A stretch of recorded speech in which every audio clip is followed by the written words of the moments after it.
કાટ કેકડો આવ્યો ક્યાંક ક્યાંક. અરે વાહ, તારી પેકટી સારી છે, ટેન્શન નહીં. છોટી ગઈ તો અહીંયા વાટ લાગી જાય. તૂટી જઈશ કે છે?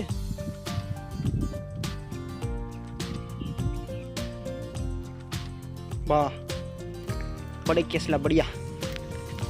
अरे दोस्त वैसा तो अश्विन ते हाँ तेरे कुंडा से ते हारू से आई सका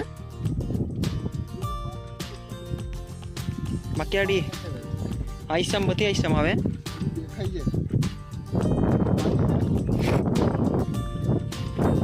એવું છે. ભાગવા હે જ ને આપણે દેવી જ જોઈએ. પકડી લે. અશ્વિનને યુટ્યુબમાં ફેમસ કરી દેવાનો છે.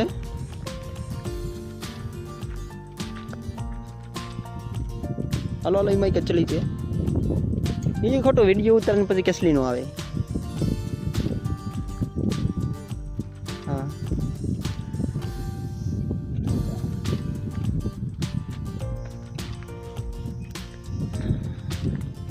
અશ્વિન કેકડા ચોર જોઈ લો ગાઈસ.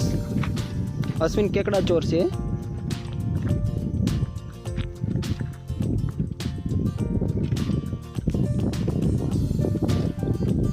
એમાં ભૂત થઈ જશે, હમણાં આવતી નથી. હા મળેલામાં એમ જ હોય, મફત ના હિસ્સામાં પછી આવે.